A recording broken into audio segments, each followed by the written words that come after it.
Merry Christmas, Kev. Oh, Merry Christmas, Chris. Chris. Christmas. Merry Christmas. Here we are, listeners. In the grotto. Grottos aren't a thing in North America. But you must have them. Growing up, I think when I kind of heard grotto it's a thing, but it's more like but it's not. They don't associate with Christmas. Do you think of it as a dank area of a cave? I think I was messing up with ghetto. Like Santa's grotto is like just Santa and his homies hanging out. Surely somebody's done a Santa's ghetto.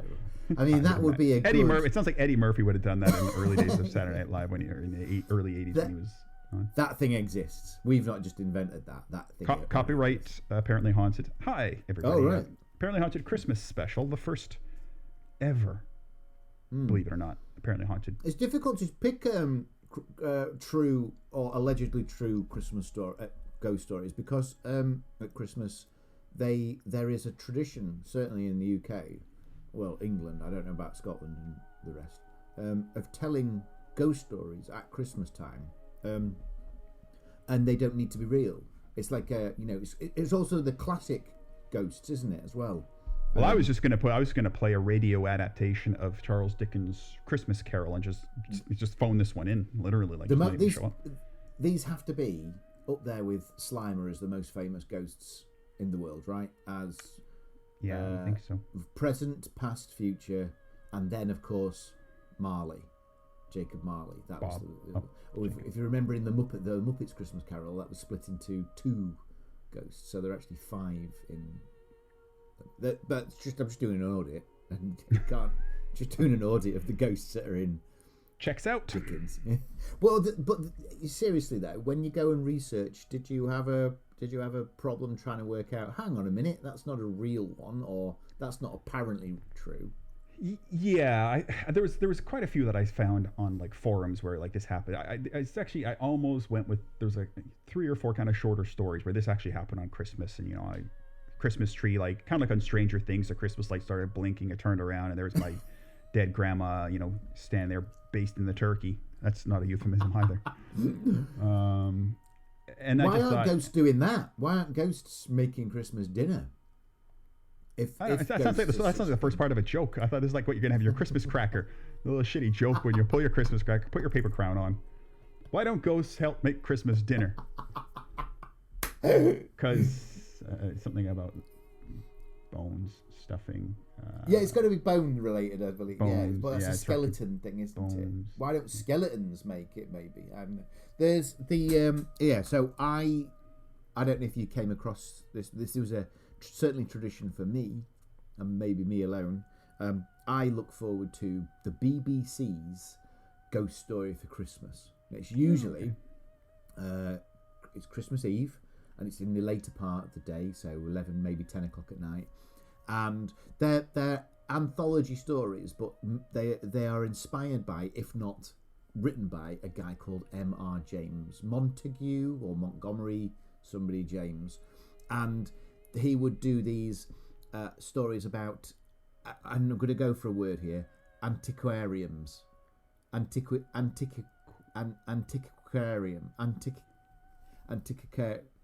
The guys that look after antiques. Yeah, an antiquarian. Right. So there's that one of them guys. They find something, and that thing that they find is haunted. Right. That's usually it. The history of these ghost stories came back to when he used to, because he was a professor at Cambridge University, and he would tell ghost stories to the boys who were like staying over Christmas and not because I don't know, they're not going to see the family or something. But then that became like a tradition by the fireplace. So there is a lovely warm feeling of telling a ghost story, and that really to me sums up the reason why I'm into telling ghost stories. Is because of that. Is that BBC Radio? I presume then.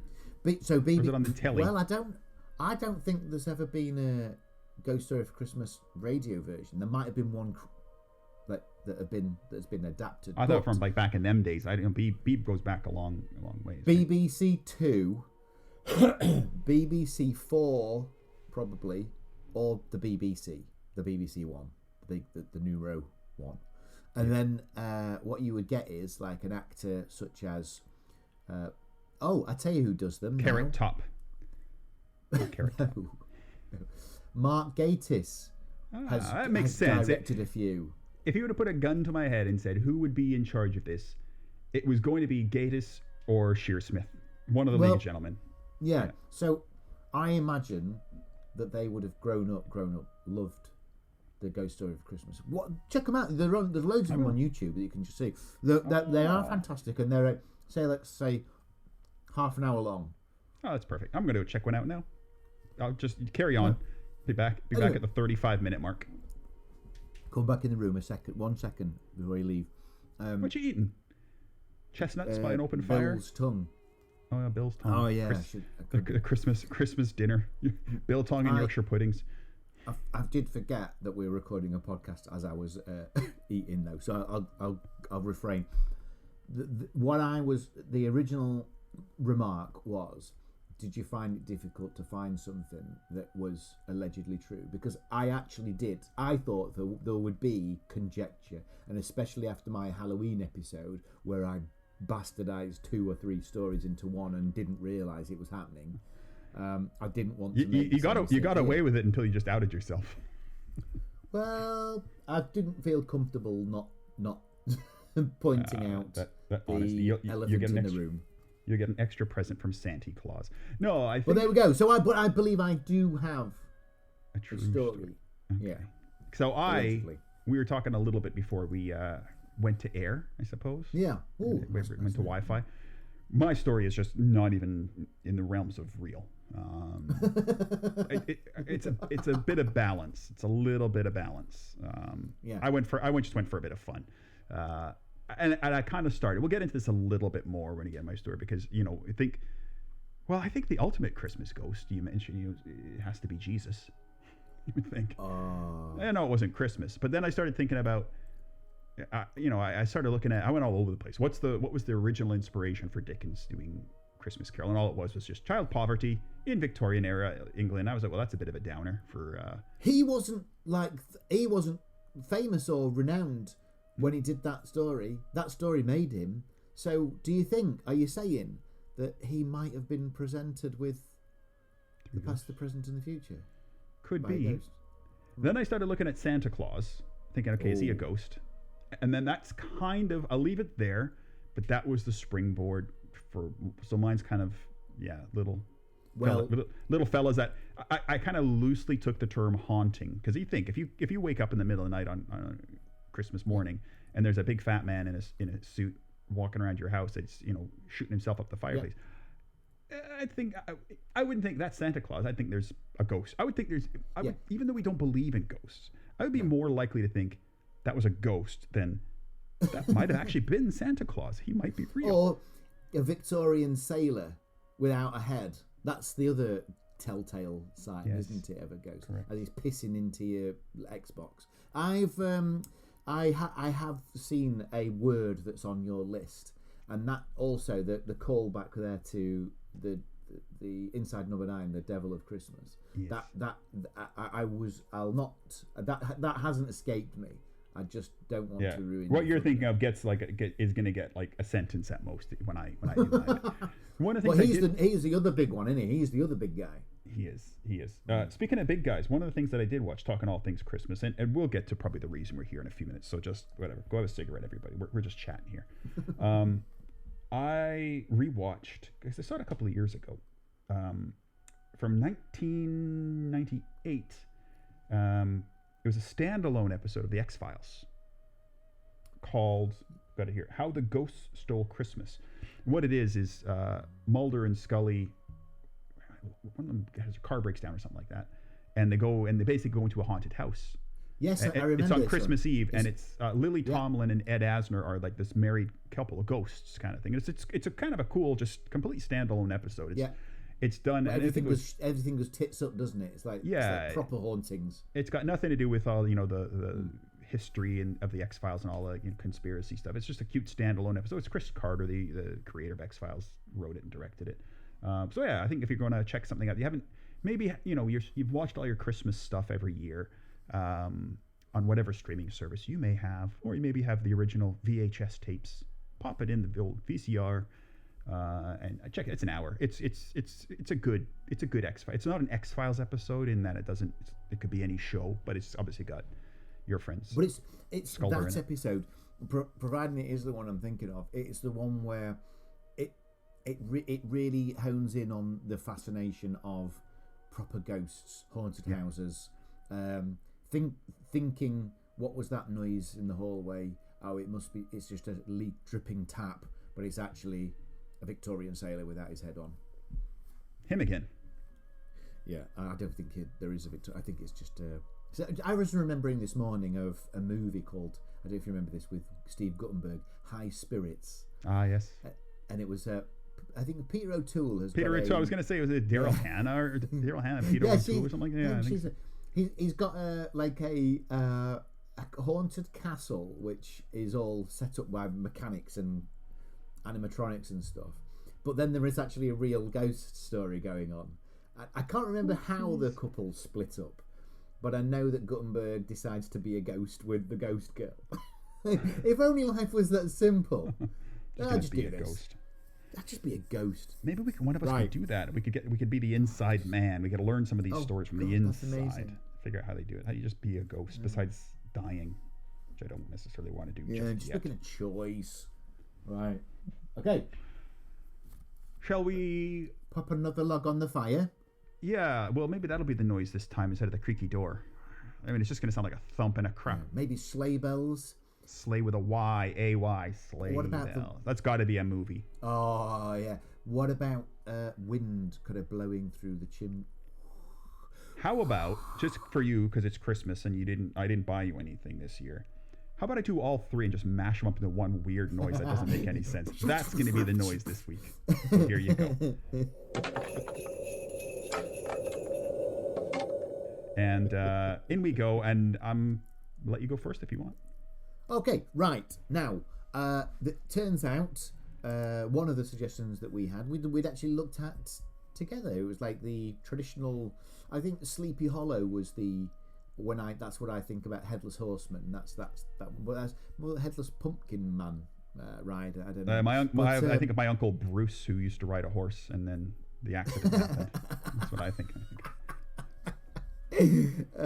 But there was one story that stuck out to me, and I initially went for it, and probably still preferred this angle, is the story of how it became to be the ghost story. It's the backdrop to the ghost, right? It's the Phantom Menace, no pun intended. Yeah, absolutely fascinating. Right. So first of all, I need to tell you about a place called Bramshill House. Actually, I've just realised that I've not heard this out loud, so it could be Bramshill or Bramshill House. Anyway, there's a little bit of a legacy that changes the name somewhat, thanks to a poem that's written. But it's we're going to call this one the Mistletoe Bride of Bramshill House. Oh, there it is. Wow. Right. I think so. So, Christmas themed tick. You had me at mistletoe. So let's go. Let's go further into that. It's Christmas time at Bramshill House, and there's been a wedding. I don't know if wedding feasts happen on the day of the wedding, like it does in, say, Married at First Sight, or whether it's something that happens the day after the wedding. Maybe they've got married and then they go and have a feast the day after. I don't know, but they're certainly having a feast. Loads of people are there, and it's in this big house. Imagine the big house. I've got a description of it somewhere, actually. Kind of, I think it's got Tudor, red brick maybe, and Tudor and all that sort of stuff. But I can imagine it just being the one that's inside your imagination right now. Yep. Inside the house, so there would be maybe gas powered lighting, and so flickering candles, lots of laughter, and this is set in, by the way, in England. I don't know which county this place is in, but anyway, it's very, very English. It's Downton Abbey sort of English. Okay. and the bride she decides she wants to play a kind of parlor game, a bunch of parlor games. I Spy. What would be the other ones? Charades. Charades. Yeah. What are there other ones? Pin a tail on the donkey. Is that one? Is that more of a summertime game? We get where you're going. The lady I'm talking about is called Anne Cope. She's a daughter of a very wealthy family, the Cope family, I guess they're called. Makes sense. And her groom, the married man, is called Lord Hugh Bethel. You puffed your chest out with that one. Yeah. You went into character. Lord Hugh. You're like Daniel Day-Lewis. You went method. And so there's a fireplace, there's a lord, there's a bride, mistletoe. Do you do that? Have you ever seen that thing where people put mistletoe over their trousers so you can kiss somebody's cock? They don't work for us anymore. And mulled wine. Now, a couple of years ago, what Michelle does, my Michelle, she hosts every year a wreath making day, and she gets a bunch of her friends around, and they get pissed up and make Christmas wreaths. I should send my missus down because she loves making wreaths. Yeah. Well, she does it sort of like through the day. Yeah. So, and it's usually a Saturday, so you can wake up with a hangover.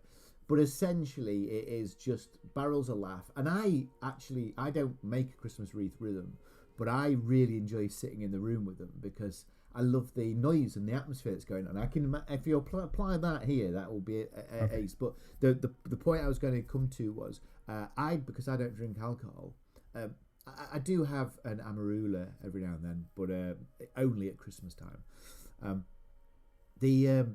I bought some 0% mulled wine, and that went in the bowl.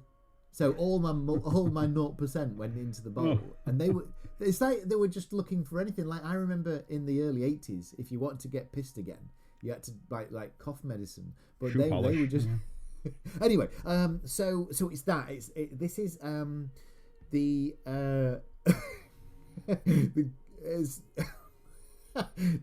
the kind of Christmas carols that you'd sing that were all about getting gout. Do you know, they weren't necessarily related to Santa Claus or anything like that. They were all related to like dying and stuff. And also subcontext or beneath the background story. Yep. Yeah, this is probably a marriage of alliance rather than love. Okay. I think they did that a lot. Like a Game of Thrones type thing where like I've got a big dragon, you don't have any dragons, let's get married, and then our families will each have dragons. Correct. And I'm just going through my notes. I've forgotten to write a date down, but this is 17th century. Okay. Right? Think about that. I should have hopefully have set the scene where... You threw me at gas a little bit. Gas powered, maybe not. That's why I was thinking Victorian. Oh, yeah, you're right. So candle power. The other thing here is, as well, is I would have thought that Santa Claus might not have been the red guy, the fat guy. I think there might have been a St. Nick story, perhaps, but maybe not the Santa Claus. So just keep that in mind. Anyway, does everybody know? People know that that's St. Nicholas? That's where the name Santa Claus came from, right? It's just like somebody mumbling St. Nicholas, Santa Claus. like the guy from. He's holding the door back in Game of Thrones. Yeah. That's true. Game of Thrones reference. I don't think we've ever had a Game of Thrones reference in probably 200 episodes of working together. It's like 2 and 5 minutes. That's right. We've never mentioned those, but we have anyway. I think the other thing that's quite funny. This happened at Christmas time a couple of years ago. Was how so you noticed how like things like Feliz Navidad. Now that term didn't used to be really a term over in England because we spoke English, but all of a sudden people. You never had the song. Italian. You never had the song. We know the song, yeah, but we never. But now Spanish, isn't it Spanish? or is it Italian? Oh, right, it could be Spanish, I suppose. Anyway, the when I think about growing up, it was purely about English, say things in English. But now there seems to be this culture, and I like it.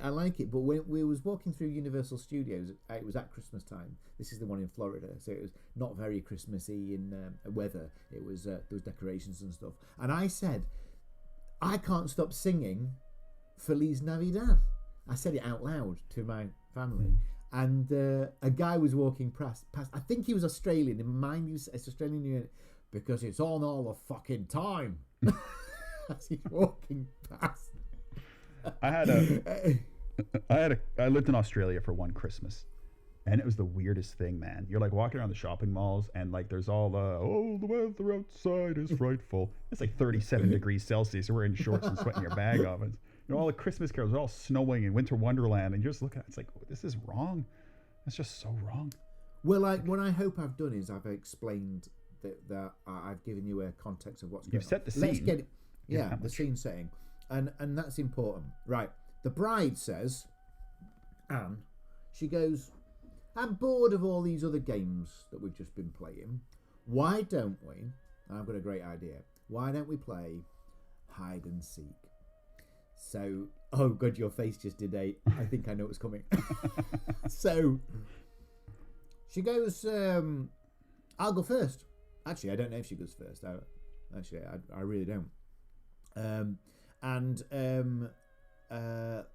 She says, actually, in the story that I've got, it says, she says, before we go to bed, let's play one last game. And that just feels too kismet. That feels too part of the story. I think it was just one of the games that was being played.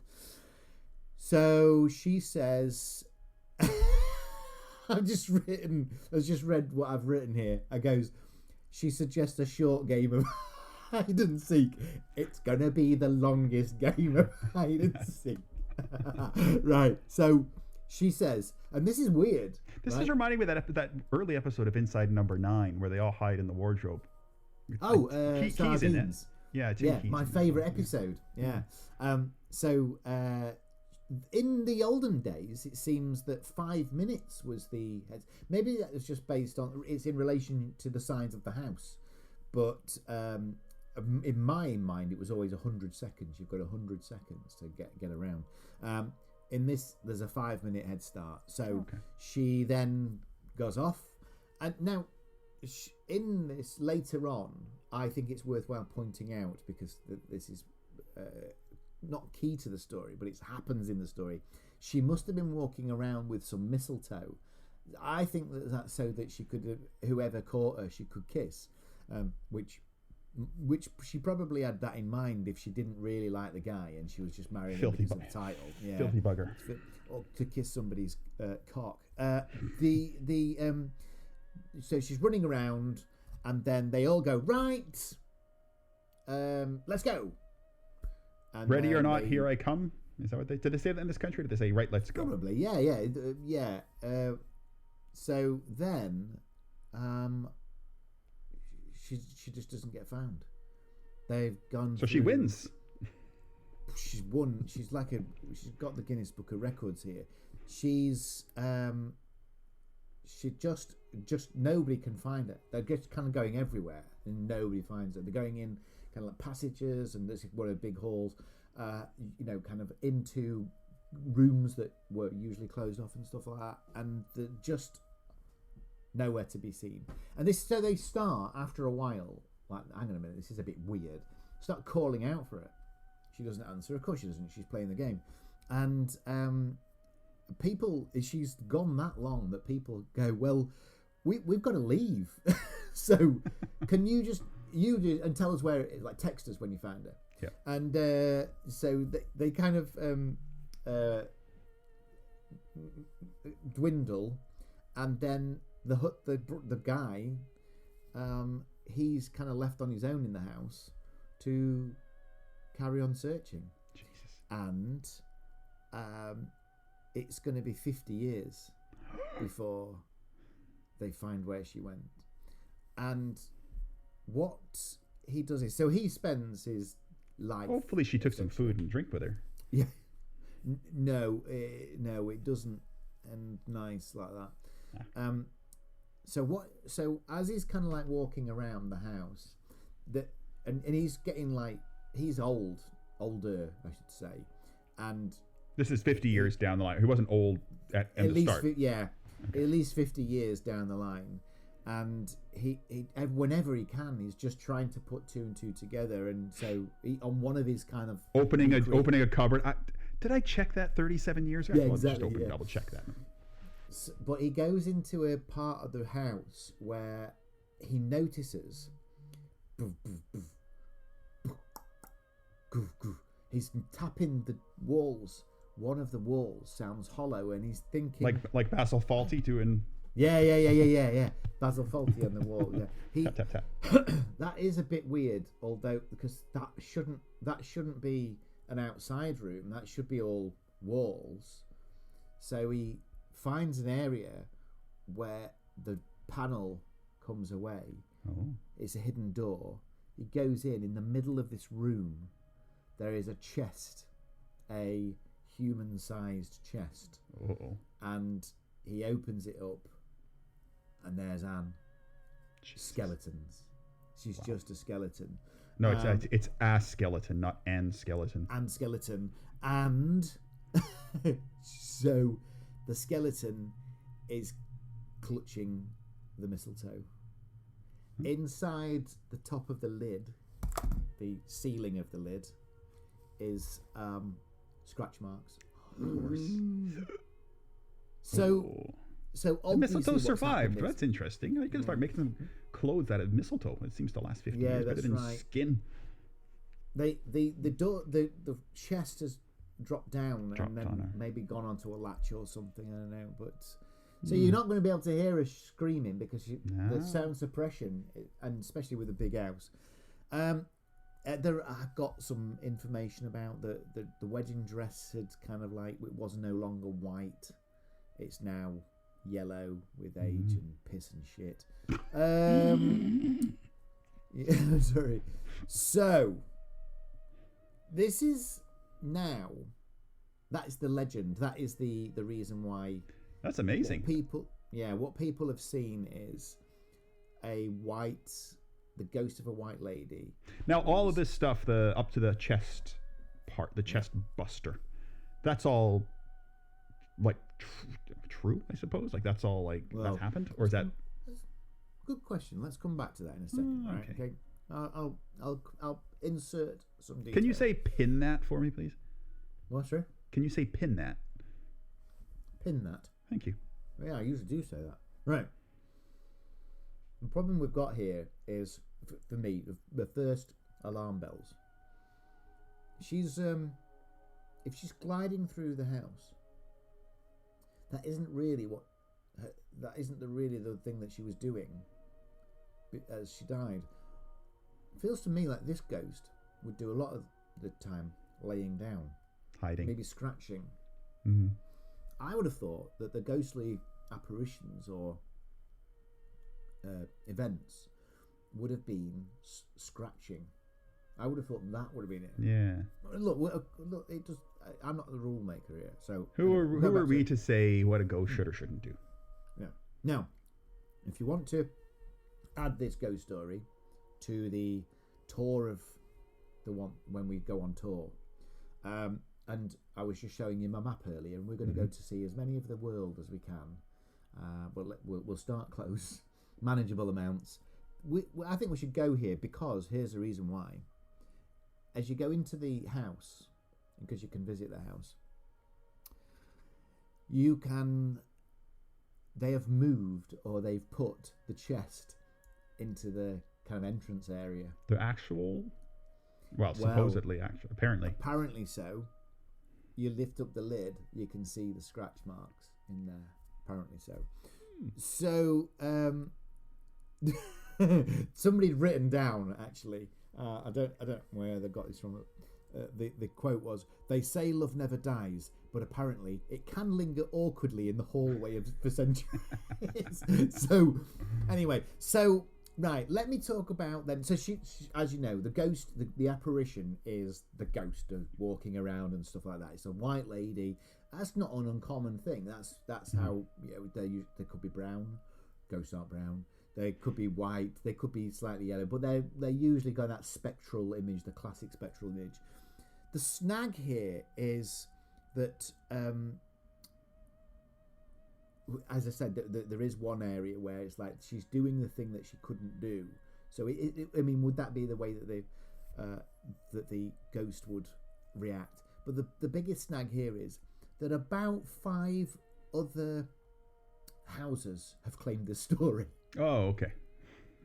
so they have these houses now. I've got the list here of the ones. Well, surely we have historical records of where Percival Featherbottom or whatever his name lived.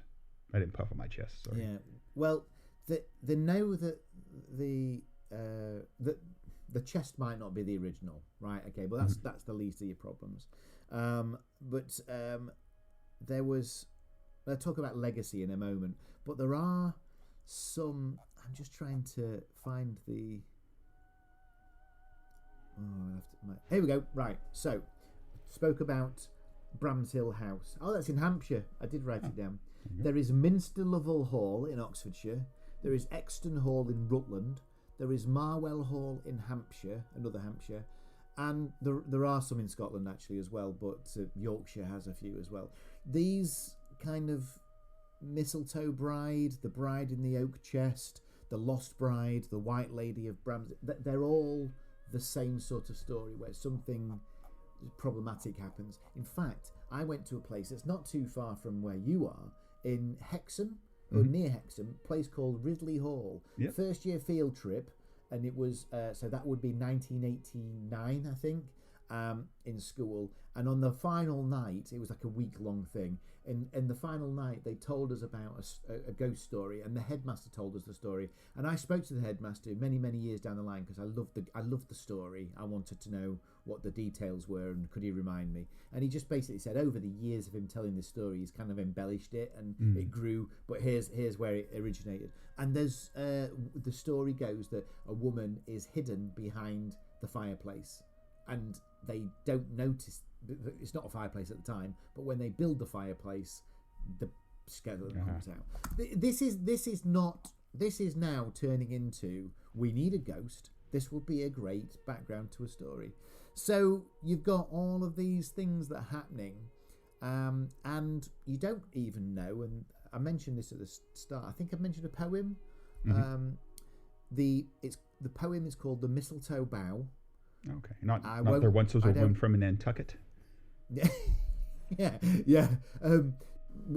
Nobody really knows for sure how much has been altered to get to where we are right now, and that is the reason why I can't accept it as it can't be true. It just can't be true. It's a bit like Jurassic Park, where they couldn't have all the DNA, so was it a frog or something like that? They used filled in the blanks.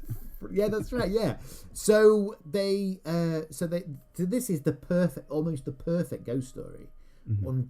But the problem is that it's probably an amalgamation to try and get to a perfect ghost story, and that is the reason why, as much as people might have seen this ghost, that can't be the story. That cannot be the ghost story. Wow.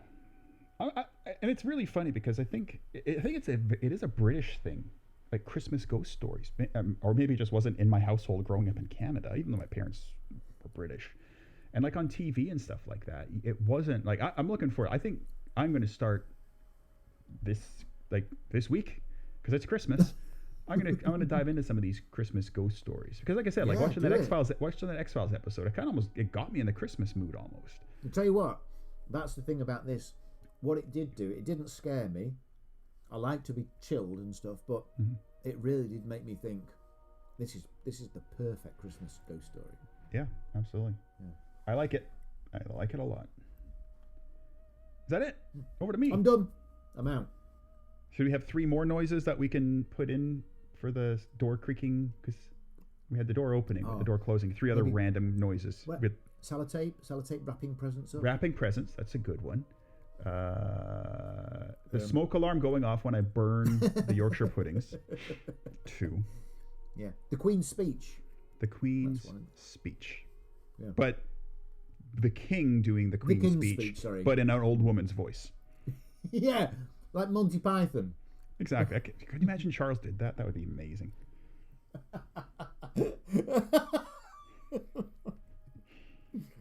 That's ace. Right. Well, let's play that, I guess.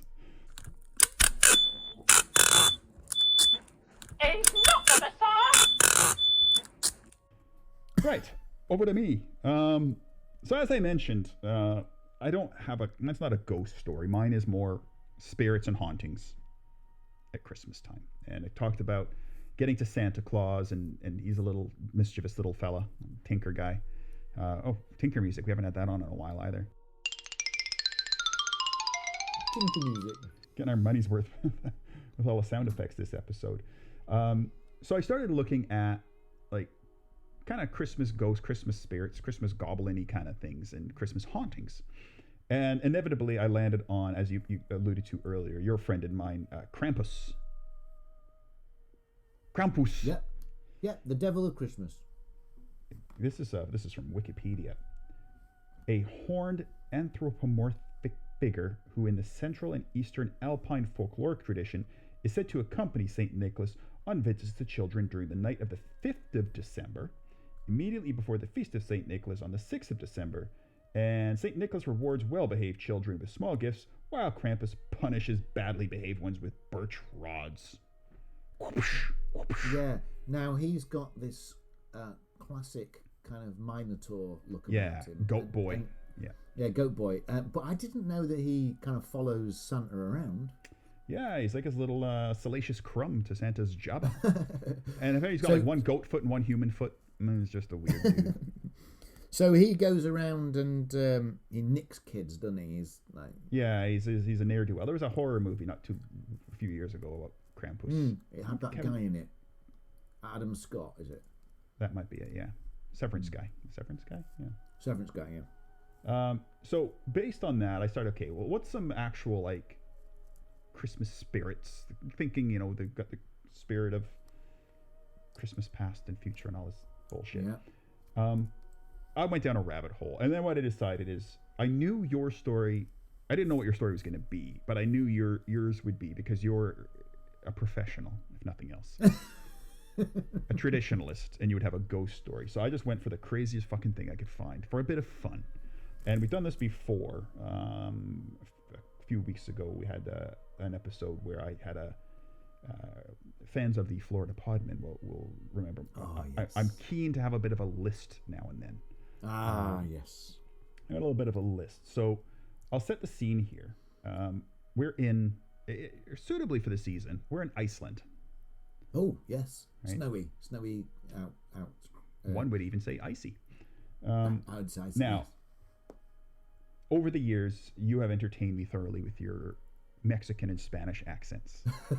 I look forward to those. I'm going to have to do a lot of Icelandic accents and names here because there's just a lot of names in my story and stuff like that, and I am going to make just a mess of this. So I have to kind of... Can I offer a hint? You got to do it like the Swedish chef from the Muppets. Now that's racist because Sweden is nowhere near Iceland, but it's going to be some sort of Scandinavian. I was thinking of some like police drama, but we'll go Swedish. Right. So what we're going to talk about here, in Iceland, they have what we would call the 13 Santas, but over there they're the 13 Yule Lads. Y-U-L. Lads. Lads. Yeah, Yule Lads. Lads. Like on tour in Benidorm. What? The 13 Yule Lads. That's not the Icelandic word. That's the translation into English-landic. Okay. Now these little fellas here, they're kind of how I imagine like Snow White and the Seven Dwarfs, right? You get the Disney cartoon. It's dopey and sneezy and fatty and pervy and whatever they all are. But I would imagine the original, maybe Brothers Grimm, I don't know where the story came from. They were probably really horrible creatures, right? And they've kind of cleaned them up a little bit in Disney. Goblins. So these little 13 dudes, currently now they are like extremely sanitized. They're like looking like Santa Claus. They're dressed in red and white, big fluffy beards and stuff like that. That's not what they originated as. And that's what I'm going to talk about now is these kind of, so basically the story, these guys lived, here's the first name. This isn't one of the names, this is the place. These guys are thought to hide in the lava formations of Dimorborgir, located in the Mývatn area in northern Iceland. Dimorborgir. Mývatn. Myvatn. It looks like it's spelled backwards almost. It's Mývatn area of northern Iceland. So what happens? And this is kind of like an advent calendar type deal, and I kind of like it. So from the 11th of December to the 24th of December, they kind of go like one a day. They leave, they come down from the lava mountains. Oh my God. To engage in 13 days of mischief. Oh, fucking hell.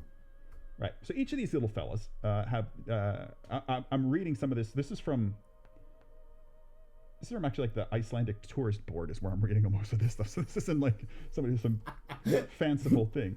What they say is that they each have different antics, ranging from the mischievous to the horrifying, and basically. They kind of do it as like a lead up to Christmas, like an Advent type thing. So one a day, it's like, right, it's your turn. Next tomorrow's you. Then do you know which order they come in? Yes, you do know. Correct. So we'll put a link to this on the website, apparentlyhaunted.com, because I actually think this might be my new tradition. They kind of like Santa Claus a little bit, like their image these days: big white beard, red coats, happy kind of thing. And like these days, so instead of like pulling pranks, which I'll get into a little bit, because the names of these guys, the English translations are amazing, and it explains what the pranks are that they pull. But instead of pulling the pranks, they leave presents in the shoes that children place on windowsills. So it's kind of like stockings on the fireplace. So that's that's what Icelandic kids do. Now, in the Icelandic tradition, if a child is bad and you put your shoe on the windowsill to get a present put in it, instead of a piece of coal that you got a lump of coal. Stockings come from, isn't it? Then I don't know. Christian nations, we'll call them, have the stockings, and if you're a bad boy, you're going to get a lump of coal. If you're an Icelandic child, Christopher, if you're a bad Icelandic child, on the windowsill in the morning, what will be in your shoe instead of a lump of coal? An earwig or like a slug, like a creature. One potato. Oh, that was the other. Yeah. Right. Oh we'll get into their mother. Imagine that you wanted a potato for Christmas, and if you're hungry, you wouldn't have learnt your lesson, would you? Fantastic. We'll talk a little bit if we have time. We'll talk a bit at the end about their mother, Grilla, who's like an ogre. She eats naughty children, and it's kind of Hansel and Gretel-y kind of thing. So I think a lot of this is like kind of tied into that kind of Germanic kind of folklore thing. Right. The Yule Lads. We'll go through their names and talk about their what tinkerish activities they get up to and how they've gotten their names. These names are just absolutely like. I mean, it's for our 7 listeners in Iceland right now. I mean, I apologize in advance. Like, if you can message in, drop us an email, and tell me how badly I've got this. But there's basically drawings of each of these guys, like proper scary drawings. And stuff God! I'll put a link to this. The thing is, that picture there, they're not tiny folk. These are regular sized people, but shrunk down. I mean, wait till we get to that guy. Oh my fucking God! This is why I saw that. So pictures I'm referring to, I'll put on the website. This is why I wanted to tell the story, because I started looking at these pictures and I started laughing to myself and thought, what the hell? I'll have a bit of fun at Christmas time. Right. First, Yule Lad. So, I'm just going to go out and say it. Are you doing it in the order that they appear? Yes. Right. Okay. Well, according to this website, yeah, I believe they are. Okay, that'll work for me. Steak Jastor. Yes, brilliant. Which means sheepcoat clod, not clod as in CLAUD, like CLOD. Sheepcoat clod. Right. The first of the Yule Lads to leave the mountains to stir up trouble is Steak Jastor, or sheepcoat clod. So from the 12th of December until the 24th 4th, his modus operandi is to harass the sheep of any households that he comes across. So Icelanders, because it's cold, we've talked about that, would keep their sheep underground in the winter months, so kind of like under their house, almost like in the basement. So if people in the house would hear like the sounds of, I mean, there's no other way to put it, tormented bleating is what they put. If you hear that, it's a sign that our little fella here, Stekjastar, has found a sheep. Now, in spite of being a fearsome troll, it says here, like many of his brothers, he was limited by a deformity. So he had stiff legs. He had like goat legs. Oh, right. Do you mean like the ones that bend backwards rather than these that go forward? We're talking about those. Oh, you mean he actually like almost like a peg leg, like a pirate captain peg leg. Which basically meant like he's got looks like some sort of stumpy hoof type thing. Okay. So yes, we'll say yes. Now, what that did is he was kind of like the worst horror movie villain ever, because he basically he couldn't like move. He would just show up, like materialize, scare the sheep, and then the sheep would just run away because he had these really stiff. He couldn't run after them. So the best thing to do apparently is when you hear him, just wait. It's what it says here. He'd have to he'd move on to your neighbor's house. He'd just vanish and pop up somewhere else. So it becomes someone else's problem. I wonder how good he is at climbing mountains and ledges. Like those ones that the ones that stick on a dam, on the side of a dam or something. They're amazing. Amazing. Right. So the next one we're going to talk about here is Gil Jaguar. Now, oh, brilliant. That's the picture I showed you of a guy. The only way to say it in the image here is he's lying on his back underneath a cow, sucking on its udders. Sucking udder. Gil Jaguar means gully gawk. I mean, gully, yeah. Gawk, sure. So he's the second guy that leaves. So first guy, peg leg, off he goes. Next night, this guy comes down. Hiding in the gullies around a house, waiting till its residents have fallen asleep. His method of troublemaking was to break into the cowshed to steal any milk that was available. But not out of urns. No, just suck it right from the straight tap. From the source. Right. Listen, at the tap. This is if this is building up to somebody that grabs your scrotum in the middle of the night, because like so far, this isn't a build up. This is kind of like, this is annoying from the start. These are hauntings. That's how I managed to get it on the podcast. We'll call these hauntings. These guys come in. So basically, what here's what I mean, straight up name drop. Can we get endorsements? Have we got endorsements yet? Yes, of course. You know the yogurt, or yogurt as you would say, Skyr, SKYR, Skyr. So I've seen it. I don't. Yeah. So it's basically, I think that's Icelandic for yogurt, basically. But basically, he wanted to deprive families from making their Skyr. That's why he did it, because he was a little tinker fella. Yeah. Now, this one was he was kind of not beloved is probably the wrong word, but poor people liked him because really only the wealthier Icelandic people had cows, so he would only target the rich people, like a Robin Hood. If he sucked cows' like teeth. 50% Robin. He'd remove, but then he wouldn't give to them. Correct. Yeah. Ready for more? I gotta say, this is gonna be like a 4-hour long episode.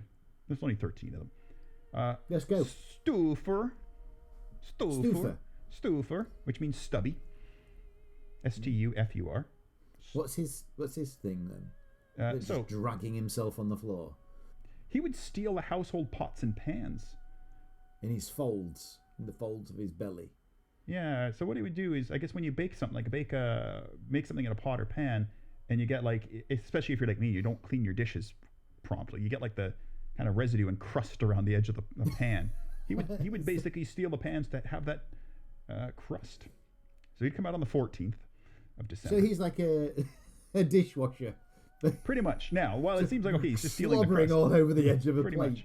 Good God. But he would actually he wouldn't just take the crust. He would take the whole pot or pan. All right, okay, I'll have that. Now this is you can tell, this is a tourist board that's written this. Iceland has no iron reserves or a mining industry of its own, and such goods had to be imported and were very expensive. So, yeah. I'll show you a picture of this next guy. It looks a little bit like Bill Murray. This guy. Oh, he does. Good God, yeah. Thin Bill Murray. Right. So is that him? That's not Bill Murray. Is that Stuffer? No. That's just Stuffer. That's him, little fellow. It looks like one of the dwarves. So if I show you this guy that looks like Bill Murray, and I tell you that his Icelandic name is, oh God, this is a combination of consonants I've never faced in 50 years of life. Vorusliker. And he licks spoons.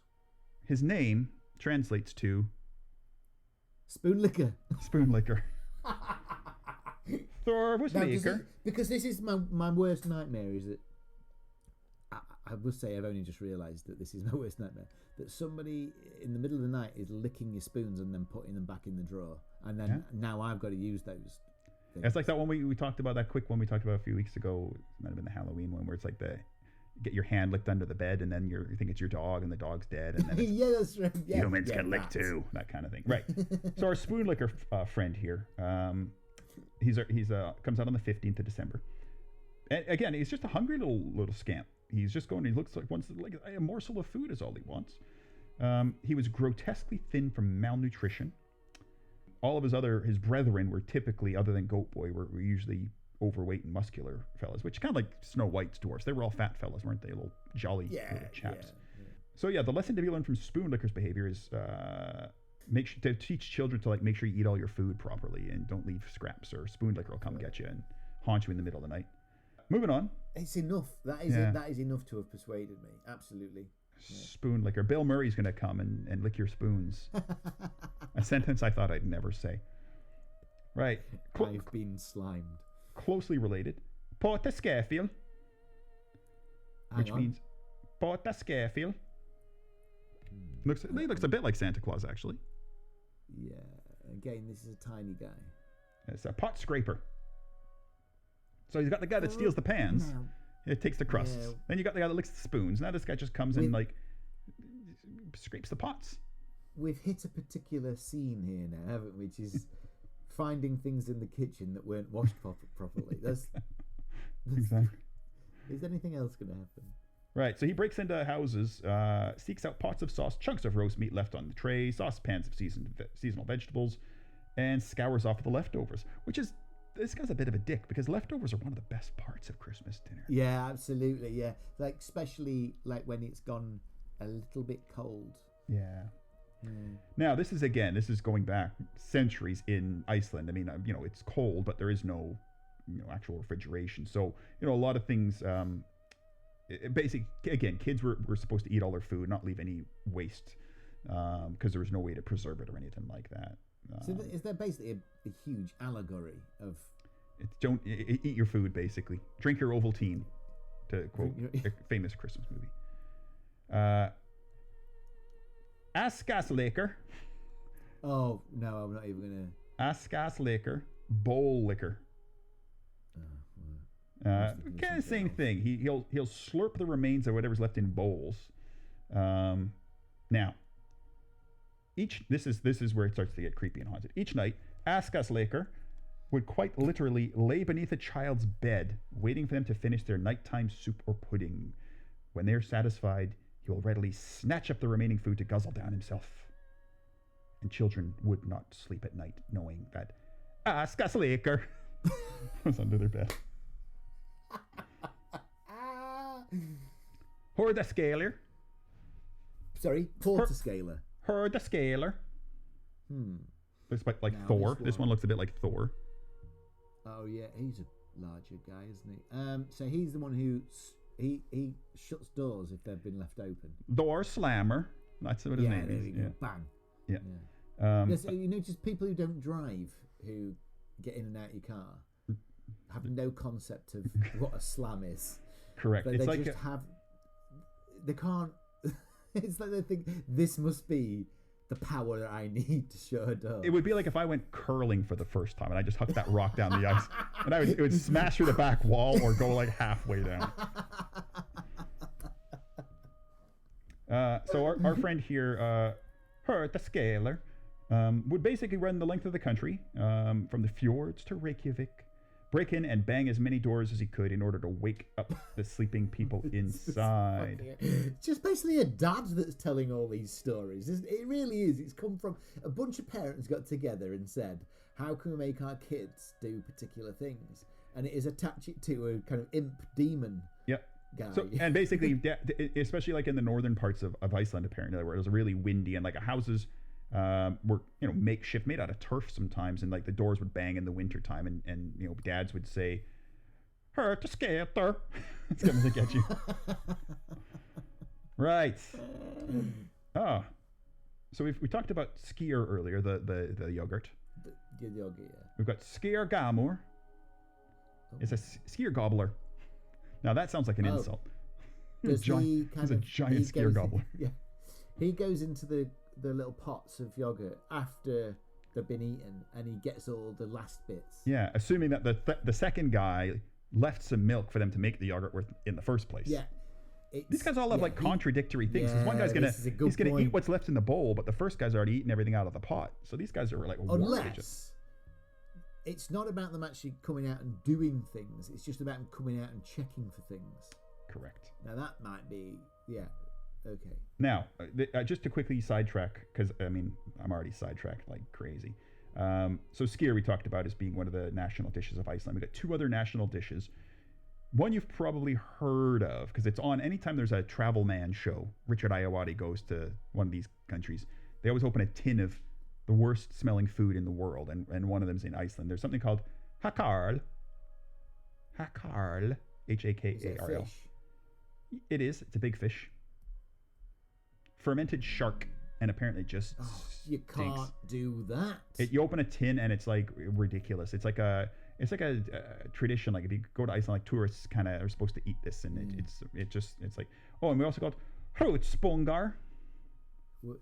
Let's go back to the other one because I thought of hakarl, fermented shark. We're going to need a bigger tin. Gonna need a bigger fork. Hrutspungar, Hrutspungar. Hrutspungar. I'll give you one extra Christmas present if you guess what this is. You get one guess. It's a delicacy. So what typically if a nation has a delicacy, is this in a tin as well? Is this in a tin? It might. It doesn't say it is. I'm sure it depends if you go to like the local Aldi. You might be able to buy these in a tin. If something's a delicacy, typically go to like a country. You go to some African safari and you go to the village and they say, "Oh, this is our local delicacy." It tends to be a certain part of an animal. It's got to be a bollock, hasn't it? A ram's bollocks. Yeah. Sheep balls. This is where the idea for I'm a Celebrity in the Jungle came from. Mm-hmm. These eating tasks. Yeah. So this guy goes and steals your yogurt, basically. In the grand scheme of crimes. No, that's what I mean. It's like it's not. These are things that kids would need to be aware of, rather than things that would put you away in a prison. Yeah. Now you mentioned you got very close to what this guy is a couple of guesses ago. We got Bjugna Kreker. This is the one who fondles your scrotum. What's he doing? Read the name above. Oh, sausage snatcher. Oh yeah. He's a sausage snatcher. He's grabbing a sausage from a sausage making. Yeah, it's a big sausage, that, isn't it? Like one of them roundy ones that go. Smoking meat is one of the favorite cooking methods in Iceland. Smoking fish and lamb are popular throughout the year. In a sausage shape rather than it being sausage meat. Mm-hmm. So the sausage is a shape, yeah. However, this is from the 20th of December. Vigilance is required when preparing bjoga, which is the sausages. It's the only piece of food in the ninth Yule, or it's the only piece of food that the ninth Yule lad, Bjorga Kreker, wanted to get his grubby hands on. He would break into homes and hide in the rafters, waiting for dinner to be cooked before swooping from above to snatch them, like Tom Cruise in the first Mission Impossible. Yeah, this is an odd one now because it was originally these started out as you better do this or this. This is basically just don't make a sausage. Yeah, it's just a meat. Yeah, make a sausage and the guy's going to steal it. Out. which it's not a lesson in life. Like, you should be making sausages. No. Right. We're starting to get into some just. I think the kind of, little tinkery fellas that are just doing like, I'm gonna lick some yogurt off your spoon. We've moved on past those guys. Now we've got Glugga Geiger. Glugga Geiger. Glugga, Glugga, Glugga Geiger. That means window peeper. Right. So basically, this old perv. What's this guy doing? Just. I mean, again, it was kind of meant to scare children, like to go to sleep on the Yule nights, get to bed, or Glugga Geiger will come and look in your window. He's looking for children that are awake, sort of thing. Yeah. Now, this is probably my favorite English name. In Icelandic, we've got Gata Tefur. Gattathefur. It's Gata the fur. Gata Tefur. I'm making up these. This isn't like, there's no phonetic kind of thing. I'm just doing this, and I'm probably wrong. Go on. If I show you the picture, you might get the second part. You might get a surname, but you won't get his first name. There's the picture. Oh, that looks like Bill Murray in that. They look like Bill Murray movie. Yeah. So that was meant to be Santa Claus? No, it's just an old dude in a hat with a beard with his nose up in the air. Oh, he's sniffing a fart. Close. Now, this is what I just don't. Well, we'll find out together. Gata Tefur means doorway sniffer. Yeah. Of course it does. Sneaky bastards. Now, what they're saying is this may have come into the folklore during the whistling breaths of the wind creeping through Iceland's drafty turf houses. Similar to the window peeper or door slammer, his brothers. But basically, again, just to scare children to make sure they sleep. Now, this is to make kids sleep. This would be the opposite. This would keep them awake. That's right. Yeah. None of these, honestly, if I was a little bit more, I don't know, easily persuaded, any one of these is going to bother me at night time. I'm not going to be asleep in these houses. No. So apparently you go around the houses sniffing under doors, sniffing for another Icelandic delicacy, loaf of bread. Bread. Leaf bread. Oh, like what the hobbits would have had. Yeah, round and very thin fried bread. Like a little skinny little donut. So on the off chance that somebody's making that, he's having a good God. Imagine opening door and seeing somebody on their hands and knees. Just sniffing under your door. I know. Of all the things. Apparently, again, he went after the rich people because what he would do, he would go after basically people that had a lot of guests over and wanted to impress them, or like the hyacinth bouquets of the day, would make really intricate patterns in their loaf of bread, and he would target those people and leave like the poorer people to have it. Bastards. On to, I don't even know what day we're on, probably 10 or 11 here. Cat Croker. Something to do with a cat. There might be a cat in that picture. There's some children. This guy's hooking a ham. Yeah, meat hook. Right. So he doesn't need, if you look at that picture, he doesn't need to be stood on that stool. He's tall enough to grab it off just without a hook. Correct. I have just noticed he's either wearing high heels or he's got goat legs. There. Yeah, he's got a high heel. Yeah. Right. So this guy's just, you went and Who's hanging up meat? Because you cure it, right? Back in them days, you'd hang it up to cure it. Cured meat. Isn't that in the kitchen? That's not in the bedroom. Well, just a bedroom activity, isn't it? Maybe you got to guard it. Maybe because this asshole's coming around. You got to put it where people are, not where people aren't. Doesn't matter where you put it. He would lay in wait for the meat of any dish to be slapped onto the counter. As soon as he could avoid capture, he'd pull out his long hook and snag himself the centerpiece of a family meal. So that picture we've got is in a bedroom, like mistletoe. There's meat like mistletoe, but he would basically steal it off the table. That's terrifying. That is absolutely terrifying. Now this guy's proper Santa Claus. I think we're almost at the end here. Kurt the Sneaker. Kurt the Sneaker. Kurt the Sneaker. Oh, wow, that is Santa Claus. Candle stealer. He steals the candles. Yeah. The final Yule Lad is Kurt the Sneaker, whose name translates to candle stealer. He emerges on Christmas Eve in Iceland.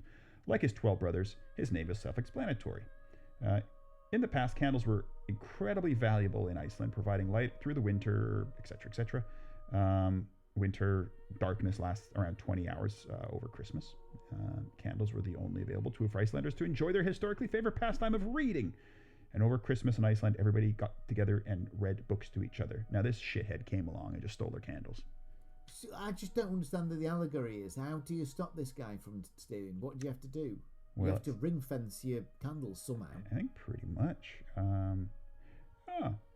His only goal here was to munch on the tallow that the candles were made from. So basically, he wanted to eat the fat. Back then, it's tallow candles, not wax, right? Well, a scruff pot. And have you slobbered on him? Well, here we go. To get as much of the tallow as possible, he made sure he took it from the easiest targets in the household, the children, by following them to their bedrooms or reading nooks and robbing straight from their hands. He's a snatchy ghost. Terrifying. Now, this is Icelandic politeness.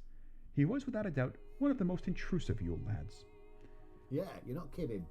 Yeah. Where's my fucking candles? Now, but they said that they kind of was the most, like, he was the scariest one that kids were the most afraid of, because he was one that would physically confront kids and like steal stuff out of their hands. Give me my candles. But because he was the last one, that's kind of how they took solace. Like, after this guy, it's like the final boss, if you will. Like, yeah, it's like, right. This is going to be difficult. Tonight is going to be difficult. Tomorrow we'll be able to relax. Correct. Now, that's it. I mean, there's a whole section on here about Grilla, the mother, and there's the dad. Like, I mean, that's the parents. You can understand what the kids are. Holy shit! Terrifying. And these are like that's current day Christmas like parade in Reykjavik. Oh my like god! I look like something out of the Labyrinth. Basically, yeah, she would eat children. Pretty much. Yeah. Well, why wouldn't you? Why wouldn't you? If you're the mum of all them bastards, you'd eat a kid. No problem.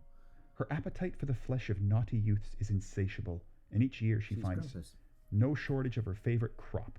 Collecting them up in a sack, she then cooks them in a pot and turns into a giant stew that will sustain her until the next winter. She also had a black cat. That is the Krampus story, isn't it? Yeah, that I think exactly so. Sorry, she's got a black pen. Grilla would be terrible enough if she worked alone.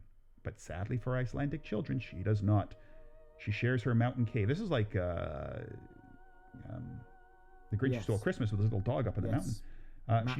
She shares her mountain cave in northern Iceland with an enormous black feline called, imaginatively, the Christmas cat, who also has an appetite for human flesh. So some sort of tiger, lion, maybe. She also had. Oh, so her latest husband, it says here. That's the guy showed in the picture. Lepaludi, like Lepaludi. Leopard. Lepaludi. He's the least threatening member of the family. He is browbeaten to the point of being pathetic. He has no evil tendencies. And then he's just being coaxed into it by his mad wife. Correct. And then we've got, they've got their song. They've got their song. Why wouldn't they be thinking? Oh, I can't hear this. Oh, it's okay. We'll put it up on the thing. It's basically like, imagine like a Christmas choir of children, like you do in your Christmas carols that you get, but you don't understand a fucking word they're saying because it's all in Icelandic. Basically, it's that. So that's it. I mean, it's not a ghost story. I'll tell you right now, but it was more hauntings and spirits and weird things. This was a bit like the Halloween episode, which we were talking about myths, folklore, stuff like that. Yeah, want to have a bit of fun. I want to lighten it up a bit. But on the same line, I think the lady who walks around in white is a classic ghost story. It's like it's just an image of a ghost. That's it. There doesn't seem to be anything definite about its location. It's just, if you think ghost, you've probably got them. If you think trolls, one of your lot. Yeah, and I think if you want to watch, if you want to get a good Christmas scare, like, I mean, Christmas Carol is perfect. Watch an old version, like the old black and white, the Alistair Sim version, because there's just something creepy about that kind of stuff anyways. Like, you watch a modern one. Was it the the one they did the CGI one with Jim Carrey, like the Deadeye Polar Express one that Zemeckis did a few years ago. It was well done, but it's just too modern. You want to be like black and white oldie one. That's I think what you got to watch that, because that is a really good point. It should be scary. That was its intention. Yes. Or Blackadder's Christmas Carol. That one too. Yes. I didn't like that though. I actually liked Edmund when he was a nice guy. Yeah. Rare that happened. Anyway, well, there we go. That was a weird episode. You stuck to plan. I was a naughty boy, so I'm going to get a potato in my shoe tomorrow morning, I believe, when I wake up. Somebody's going to come in and fondle your bollock. Steal my sausage and lick my spoon.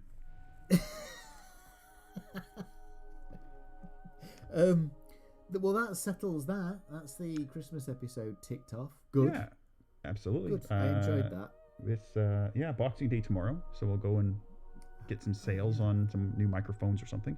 Hope everybody got what they wanted for Christmas, other than two morons making it up as they go along. Which, hey, that's our gift to you. Agreed. Yeah. If you don't like it, get your own fucking podcast. There you go. Merry Christmas, everybody. Thanks for listening. Happy New Year. But if you're listening to this in March, go plant some flowers or something. Merry Christmas, Chris. Bye-bye. As we said at the start. Merry Christmas. Bye-bye.